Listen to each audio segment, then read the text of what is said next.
watchers. This is episode 15. 15, wow, that's a lot. That's pretty awesome. And speaking of awesome, I've just passed 2,000 subscribers on YouTube. What? Like, this is so crazy. So crazy. I just can't even believe it. Oh, Jafar's here to say hello too. He thanks you for watching. Say hi. Okay. Thank you so much for watching, you guys. I can't even believe it. There's going to be a giveaway. I haven't exactly decided what it's going to be yet, but stay tuned. Follow along on Ravelry, and there's a Ravelry group, by the way, the Brooklyn Knitfolk podcast on Ravelry, and that's where I'll post the 2,000 subscribers giveaway information and how you can enter. I don't know what it is yet or what it's going to be because this literally just happened like a couple days ago, so I haven't had time to really think about an appropriate prize yet. But yeah, Ravelry group, Brooklyn Knitfolk podcast, that's where you'll find out about it. So that's where you'll see all the show notes for the episodes. We have Cal information there, all that good stuff. So let's jump right in, I guess, with the finished object. Oh wait, no, where you can find me. Where you can find me. Sorry. It's been a little bit. It's been 3 weeks since I've last recorded, so I'm a little out of practice, but at Jacqueline Salem on Instagram. Jacqueline Salem basically on any social media, that's where you can find me, but I'm most active on Instagram. That's how you can connect with me. And from there, I guess we will now jump right in. So, finished objects. I'm wearing one. This is the beach tank. It's a pattern by Jess Skreebstein / the Kitchen Witch on Instagram. If you follow her there, her Instagram feed is really beautiful. I made this as part of mine and Katrina of the Yarn 30 podcast and Cat's Kettle Yarn. We were having a summer loving make along. So I finished mine a few days ago, just in time for the Mal make along. That ends in 2 days, so you have 2 days to post your finished objects, and you're going to post those in Katrina's Ravelry group, the Yarn 30 podcast. That's where we're going to pull for all of the prizes. Sorry, someone's nailing something. I hope you guys can't hear that downstairs, or putting together some IKEA furniture, whatever. Anyway, post your finished objects in Katrina's Ravelry group. That's where we're going to pull for prizes. I'm donating a bag. I showed the bag last week, actually. It's a bag by Diary of a Yarn Snob. Jules made it. And that's what I'm donating for the make-along prize. Thank you so much for everyone who participated in it. Yeah, it's been really fun. So, some more details about this pattern. This is, like I said, the beach tank. It is held double, and I decided to do a marled with a black and white. I used Knit Picks in Stroll, I think. Did I? No, Gloss. Stroll is sock weight yarn. Knit Picks Gloss, DK, and then I also used this Universal Ink Summer Linen. It's a 50-50 cotton linen blend yarn. This was something that somebody gave to me in a D-stash, and then I bought this to go with it. Now that I've knit this pattern, I will say this is more of a worsted weight yarn. It's not really like a DK, and so I knit the small. There is an extra small size, but this came out a lot bigger than I had anticipated. It's supposed to be a pretty fitted tank top, and there's quite a bit of extra fabric in here. It's not, I really hated it at first, I'll be honest, but the more I wear it, the more I feel like it's just not that bad. It's just not what I had envisioned, I guess I'll say. I haven't blocked it yet, so I didn't want to block it, otherwise I couldn't show it because it probably wouldn't be dry in time. So I'm sure this rolling will kind of be fixed a little bit there. Not that it really bothers me, honestly. I think it looks okay. But overall, I think it's alright. I'm not sure I would knit it again. If I did, I would pick lighter weight yarns. It calls for 2 DK weights to be held together. I think I'd probably do like something like this and a fingering weight together, honestly, if I knit it again. Also, the fabric is quite dense. It's really, really thick. Like, I'm a little bit hot in it. I'm not sure how often I'll wear it beyond being in the house, especially in the summertime, because it's just so hot outside. So I don't know how that's gonna work, but I will say the fabric that the Knit Picks Gloss and this Summer Linen created together is extraordinary. It's so squishy and really, really soft. Really, really soft. I could honestly envision myself making a sweater in something like this again. Because it's not as heavy as my to shoot sweater, which is really, really heavy, but it's not, but it's still just as warm, I feel, because I'm, like I said, kind of hot in it. So, yep, that's the beach tank. I should have gone down like 2 needle sizes, honestly, for this, because this ribbing is also a little bit too bulky. Oh, there's an end I haven't woven in yet. All the realness. And I've kind of like tied it together for now up here to make the straps, to make it not so big. But small fixes, you know, what are you gonna do? So that's the beach tank, my finished object for the past few weeks. And I guess with that, we'll move into works in progress. My work in progress, first one I'm going to show is my Cozy Memories blanket. I've added 2 more log cabin squares. This one, kind of a funny story behind it. I'll show you all the yarns in it. This one is kind of inspired, the color palette is inspired by, I'm not sure if you guys have seen them, those Thinx underwear. They're basically underwear you can wear when you're having your period. And the color palettes on their ads in the New York City subway, which have taken over the Union Square subway station, are really, really pretty. I'll try to insert a picture here if I can find one online. The color palette in this is just, I was really inspired by their color palettes. It's kind of got like a 70s vibe. I don't know how to describe it. I hope these colors are coming off right. It's kind of like a teal blue green, burgundy, a dark chocolate, or not, chestnutty brown, gray, usually with some like pop of color. So that's kind of what inspired that one. And then this one I created entirely around whatever this mini is right here, which it wasn't labeled, so I'm not sure. So I just kind of picked out colors to kind of go with that. And that inspired that one. I need to add probably 4 more to the end of this to get it the entire width that I want, but I just like couldn't stand for it to be in the napkin stage, as Laura from the Fawn Knit calls it, anymore. Although Tanya of the Knitting Spring podcast told me that it's at least hit scarf stage now, so it's not exactly a napkin, but I wanted to start adding vertically to it. So that's what I've done. And now I've started on another one, just barely started. This is Gashly Crumb Kristen Wollenbein Yarns yarn, and then this is some Handspun that Tanya of the Creative Knitversions podcast gave me, which I love. She also gave me these other beautiful minis, all labeled so nicely. And so these are the ones I'm going to knit into this square right here, along with a couple from Katrina of Cat's Kettle Yarns in there as well. Aren't those beautiful? Oh, I love these. Finally invested in some better needles from those bamboo clover pieces of crap that I've been using. It's just the joint on those things, it was so slow. So I was like, okay, Addies, it's time. So that's what I got, some Addies turbo tips. These are my favorite needles. These and Hayas, it's a close second. I like them basically equally. So finally treated myself to some new needles for my Cozy Memories blanket. I figure since this is going to be such a long project, I might as well get something that I love to use. And yeah, so that's my blanket so far. If you're interested, there has been a lot of reinvigoration of interest in the log cabin blanket lately. I did put up a pattern recipe that I'm using for mine up on Ravelry. It's just called the Brooklyn Knitfolk Log Cabin Blanket. So if you'd like to start your own, have at it. There are some tips and tricks that I should probably add to the pattern because it's things I've learned as I've gone along, such as whenever you are switching to a different color. So first you'll knit this interior square, and I just knit a garter square, although the pattern actually has a mitered square written into it, but you can do whatever square you want.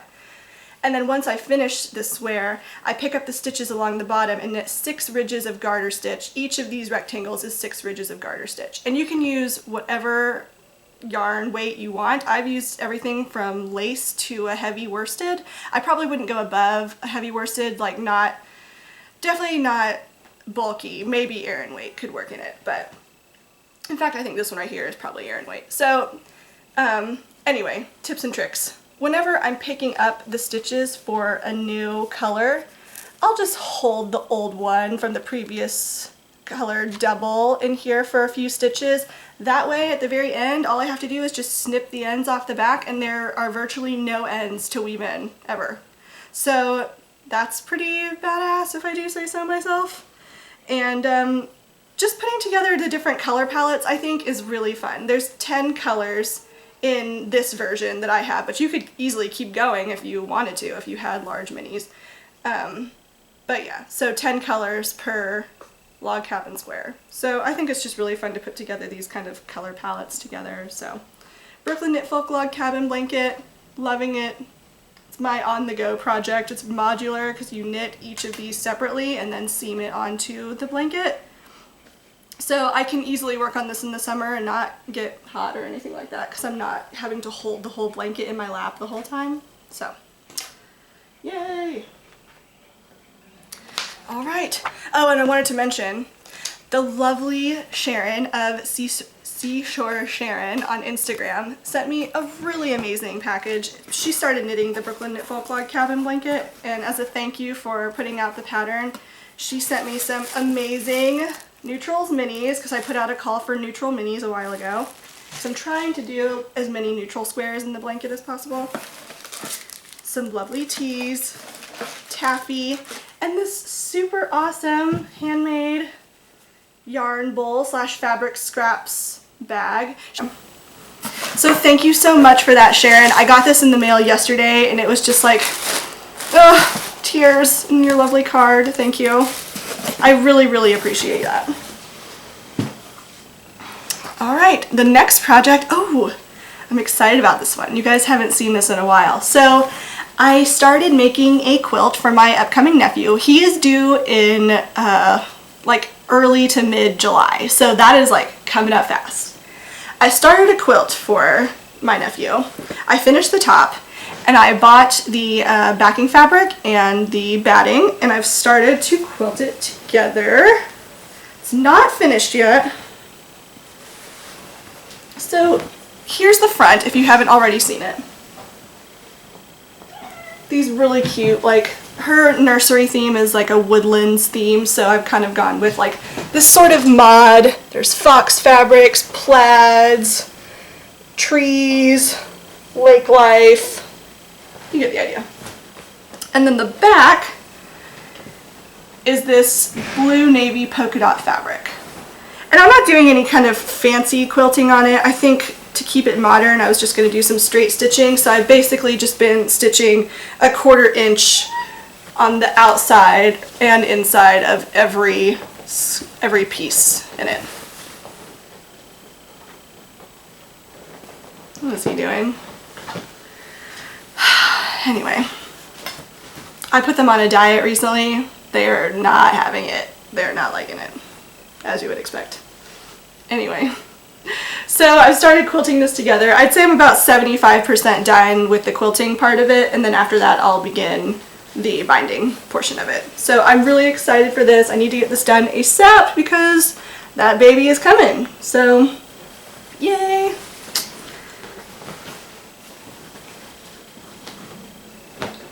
And I've described in a previous episode, I can't remember exactly which one it is, I'll put it on the bottom here, my process for how I put this pattern together based on a pattern I saw on Pinterest. So if you're interested in making a similar pattern or how I came up with this pattern, I'll link to the episode so you can watch that yourself if you're interested in that.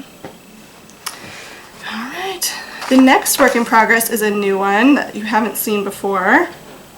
Mina Phillip, who has the Knitting Expat podcast, she released a pattern collection called Beyond Vanilla Part 1. And she's also given one, she gifted it to me, so thank you so much, Mina, for that. And she's also gifted one for me to give out to you guys. So I'll be opening another thread in addition to the 2,000 subscribers giveaway in the Ravelry group for you guys to enter to win a copy of Beyond Vanilla if you would like. And I've started myself the Pebble socks. I'm using Knit Picks Hawthorne Speckled in graffiti speckles for the main body. And then I'm doing contrasting heels, cuffs, and toes in Knit Picks Stroll in the Dandelion colorway. So what I've planned on doing here, this isn't a mistake, this is purposeful. I'm going to do a yellow cuff on one, do the yellow heels on both of them, and then do a yellow toe on this one. So it's kind of got some opposite action going on.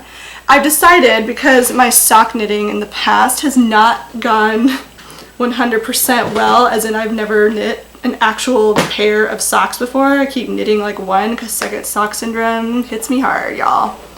So I've decided to try to knit them concurrently, and this part is slow. Feels like it's taking forever, but I'm guessing that once I get to the end of it, I'll just be like, oh, I have 2 pairs of socks now. So I'm knitting them concurrently on some 9-inch circs. They're Haya Sharps, size 2.25 millimeter US ones. And I've got this cute stitch marker from Cat's Kettle, Katrina, on here on this one. And then this one, I don't know if she handmade these or not. Sarah, maybe you can tell me, but Sarah of the Yarns at Yin Hu podcast gave these to us on the Farm and Fiber tour in a little swag box that she gave us. So I'm using that on this one. And I'm loving the stitch pattern. It's just really easy and mindless to knit. Definitely TV knitting on this. It was between this or the driftwood socks. Mina's patterns, everyone is saying this right now and raving about it, but Mina's patterns are so well written, you guys. So if you're looking to make a sock, and you've only made some vanilla socks, or even if you've never made a sock before, this is a great place to start for socks. So yeah, and I'm loving how this is knitting up. The yarn, that is. 2 balls here. Here's the cake and the hand wound. So yeah, loving the socks. Hopefully we'll get through both of these. I'm planning on doing an Eye of Partridge heel on both of these. She has instructions for a German short row heel, but I'm going to do an Eye of Partridge heel on this and see how that turns out, because I just really love how that heel looks. So those are my Beyond Vanilla socks, the Pebble socks. Oh, and also one mod I made to the pattern. The pebble part of it, this kind of like ridged thing here, is only supposed to happen for half of it, and then the back side is just stockinette. But I thought I would just kind of continue it around, and I saw that Laura of the Fond Knits is doing the same thing too. So we look little sock twins. I just kind of like how the stitch pattern looks all the way around. Plus, I think since it's kind of adding the pearls into it, it will create kind of like this element of stretch that will help it stay up. Not that I've had problems with the other socks I've made staying up, but I think it'll be good to kind of have that extra stretch in there. I like negative ease, a lot of negative ease in my socks, so I'm knitting the smallest size as well. So that is the Pebble Socks by Mina Phillip. Again, giving away a copy of that pattern, so head over to the Ravelry group to enter if you'd like to win a copy of Beyond Vanilla. Hi, kitty. Alright, the next thing I want to talk about, I can't actually show it to you with my hands, but I'm going to insert a picture here. So my sister has asked me to make her a print for her wall, for her new nursery, and the only instructions that she gave me were that she wanted something with mountains, and she wanted the words, her and her husband wanted the words, "Be humble and kind" on the print somewhere. So I showed it in progress a few episodes ago, but I finished it, so I figured I'd show you here what the final product looks like. Really excited about how it turned out. The final size is 30 inches by 20 inches, which is about 2.5 feet by almost 2 feet. And I started with a drawing of mountains. It was just diagonal lines that I drew. It was a very abstract interpretation of mountains. And then I saw that and decided, like, oh, I should just put this on top of a really cool background. So I had a watercolor wash background that I put on the back of it. I added this dot pattern on top of the watercolor wash to kind of roughen it up a bit, because I didn't want it to look everything. I wanted to have this element of the hand to it. So I used this dot pattern to kind of add an element of roughness to it. And then scanned the line drawing of the mountains, made the mountains white, put them on the darker background, cut out a circle of another watercolor wash that had this like metallic paint in it, and I made that into the moon and then added the text on top of it. And that's really the final product. I layered the mountains some so that there'd be some nice layering in there, and I'm just really excited about how the final one turned out. She is over the moon with it, so that's even better. I can't wait to see it printed. I'm gonna help her order that today on a canvas print, and we're gonna get that up in her baby's room pretty soon. So yeah, I'm excited about the print, and that Maverick will have something in his room made by Auntie. 2 things actually, including the quilt, so it's really exciting. So I figured I'd just show you some examples of design work that I've been working on lately, and yeah, be humble and kind. And then 2 projects that you've already seen. First one is the Hetty shawl. I've made a little bit of progress on this. This has mostly been plain knitting for all the trips I've been on recently. So I am almost halfway with the edge. This is the Hetty shawl by Isolde Teague. It's knit in Brooklyn tweed yarn. This is Shelter, the Shelter weight, in Hayloft colorway. Shelter is their worsted weight, by the way. I love this color, and I just love how the cables are looking in Brooklyn tweed yarn. It's just, I love it. It's beautiful. So I'm almost halfway done with the outer edge of the shawl, and then you pick up stitches along the interior and knit the interior portion of the shawl to kind of make like this, not exactly triangle, but like triangular-ish shawl. And originally I was going to use this barn owl colorway of Shelter to be the interior, but then yesterday I was at Brooklyn General and I saw their postcard colorway, and I just fell in love with how that looked. Plus I have something else already in mind for what I can use this colorway for, so I'm going to buy the postcard colorway.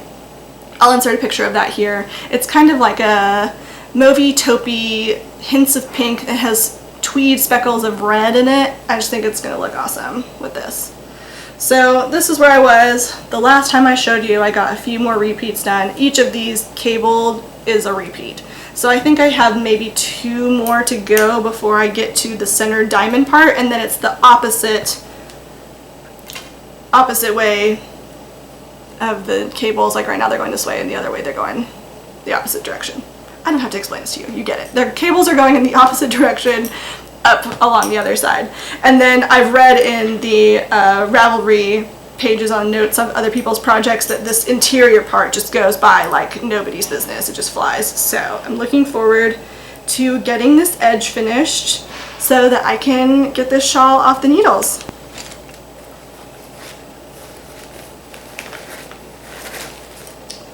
And then last, and right now least, because I am mad at it, Exploration Station.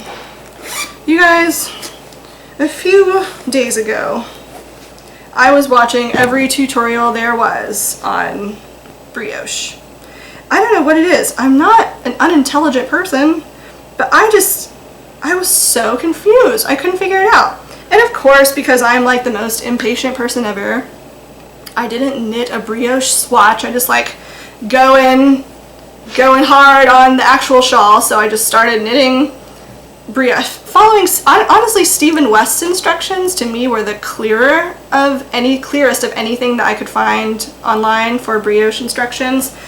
So I just started following that, and it was looking sort of right, but something seemed off. It's like once I could get started, then I could keep going and I was fine. It's just the getting started on the edge of the brioche I was confused on.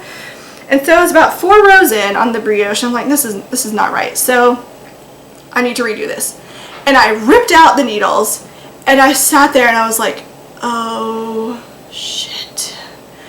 Just because, okay, so just looking at this here, I've been really good about weaving in my ends the entire time.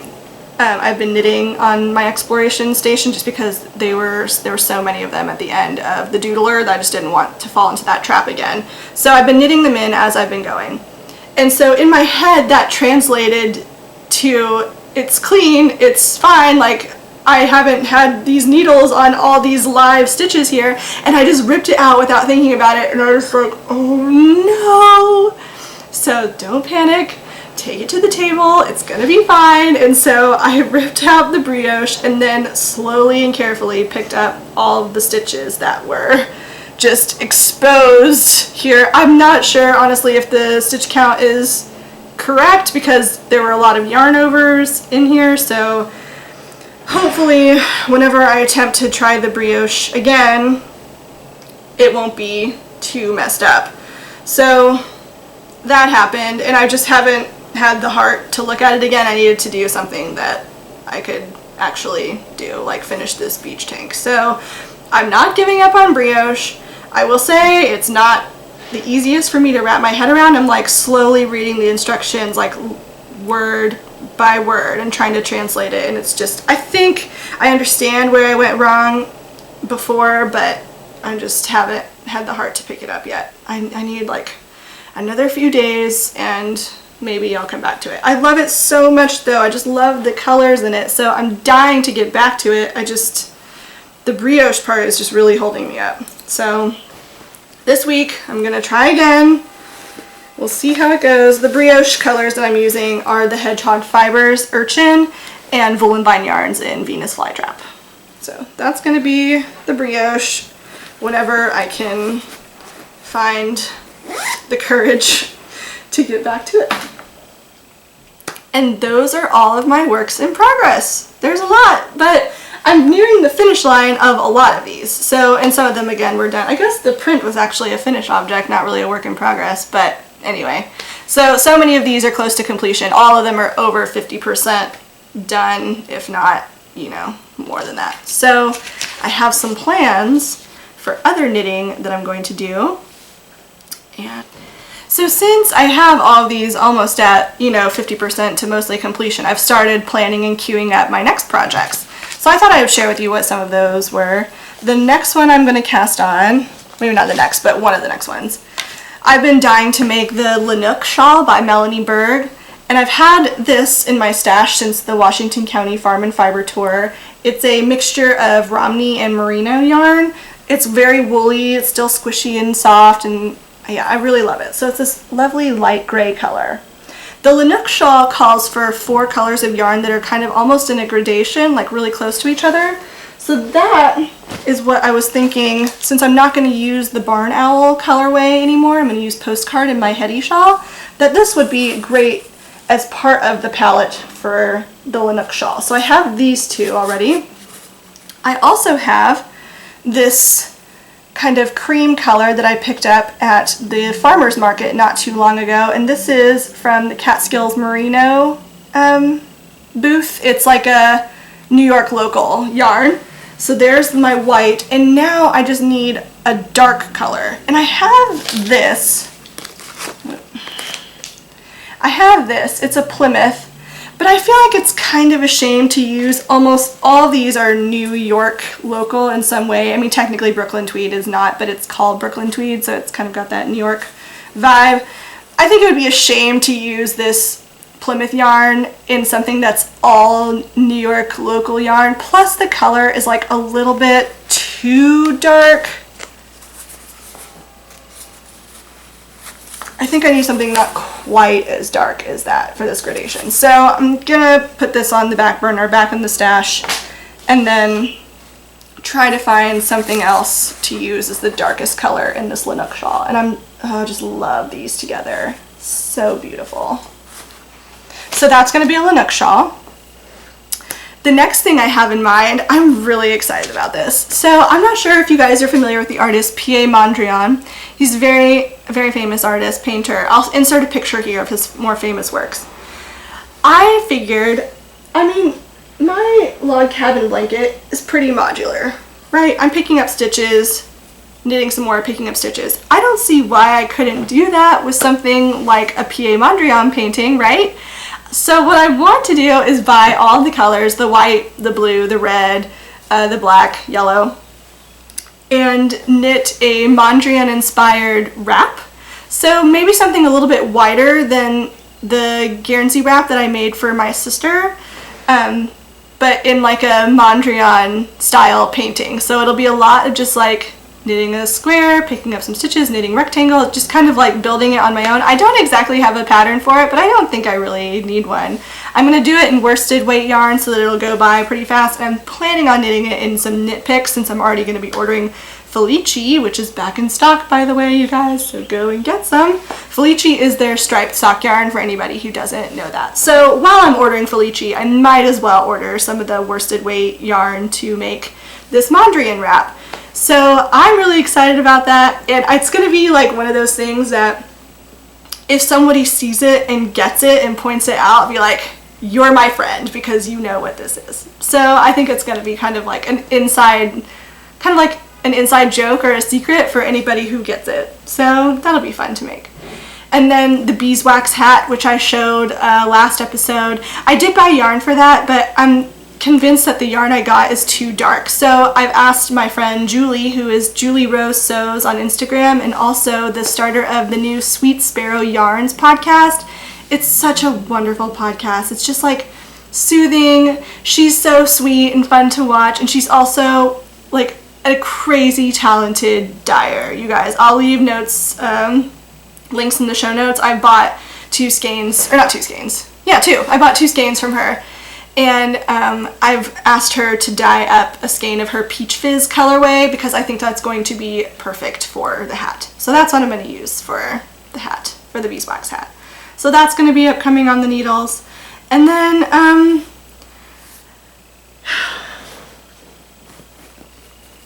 this. So I showed you guys, I got this at the Washington County Farm and Fiber Tour. It's the Handspun Cormo, spun by Mother Superior of the St. Mary's on the Hill. And I thought I was going to make Jared Flood's Umaro baby blanket into a wrap instead, just using the stitch pattern. But for some reason, it just doesn't seem right. I don't know what it is. Something is not right with that pattern. So I've been on the hunt for other patterns that I could use, like not even looking for a wrap necessarily, just something I could use a stitch pattern for to create a wrap. I have just shy of 900 yards, so it's not a ton. I mean, it looks like a ton in this bag of yarn that I have, but it's just shy of 900 yards, so it's not that much. I just can't decide what pattern to make with it. I've got like that paralyzed because the yarn is so special, so I feel like I need to find something equally special to make with it. I've got a few queued up in Ravelry that I've saved just to tossing around the ideas, and I'm not definitely sure I'm not going to make Umaro, but it just, something about it just doesn't seem right. I don't know.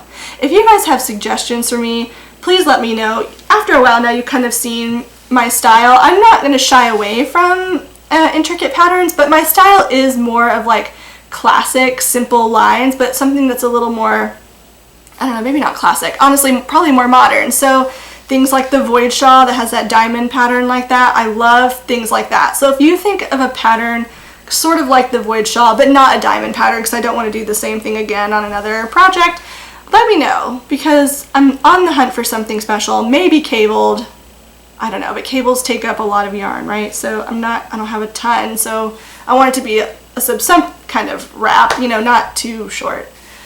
So if you have any ideas, please let me know, either in the down bar below in the comments or in the Ravelry group for this episode. And then the last thing I want to talk about today. So I've been listening to back episodes of the Yarns at Yin Hu podcast, and there was a segment about housekeeping in one of her earlier episodes. It's in the 20s somewhere. And the segment about housekeeping, it gave me such pause that I felt like I had to go back and listen to it. I went and listened to it 3 times, and on the last time took notes so that I could share with you some of the things that Sarah says in this podcast. So I printed some of them out. I'm going to read from it. I hope you enjoy it as much as I did. I just thought it was so striking and so interesting. So it's about good housekeeping. Good housekeeping is part of being healthy. And again, these are just kind of paraphrases and quotes that I've taken from her and things that she learned from her mother. I will link to the episode so that you can go listen to it yourself if you would like. If it is clean, it stays clean. Don't put it down, put it away. Cluttered surface, cluttered mind. There is a difference between mess and clutter. Clutter is unwanted, an unhealthy pileup of things that are not being used. Clutter is visually unappealing from an aesthetic standpoint, and it can be unhealthy if it collects dust, bacteria, and germs. A mess, on the other hand, is a work in progress. A mess is healthy because something is happening. Materials are being used, supplies are out, there is a product in the making. As long as the work on that project is continual, it is not clutter, it is a mess. If the project is abandoned, it becomes clutter. It's healthy and important for us to make a mess and create and have things around. If you have to put everything away every time, you'll never make any progress on a project. It's important to allow space for a mess and also dispel clutter. It's important to have designated places to be messy and to keep them free of individual belongings. I just thought that that was fascinating. This isn't exactly as she says it. Again, it's just some of the quotes that I've taken and paraphrases that I wrote down while she was talking. And I thought it was really, really interesting. Just the difference between mess and clutter, and how mess, typically I feel like we use that and it is a bad thing, but she's totally right. It's not. Clutter is unhealthy. Mess, on the other hand, indicates that something exciting is happening. You're making something, you're creating something.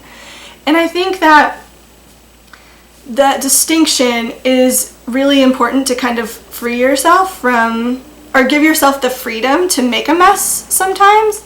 And not even just with, fiber projects like sewing or knitting or whatever. I mean, even cooking, so you're in your kitchen. You want to clean up before, all the clutter, and then make a mess to make your meal or your pie or whatever, you're doing. So I just think that it can apply in so many different areas of life, and I just thought I would share that with you. So I think that's the end of today's episode. If you have any questions at all, please feel free to ask me, and I hope to see you guys soon. Follow me on Instagram, and enter the giveaways. 2 giveaways. 2,000 subscribers giveaway, yay! And second one is Mina's pattern collection for the Beyond Vanilla Part 1. So go enter those on Ravelry, and I will see you guys in the next video. Bye!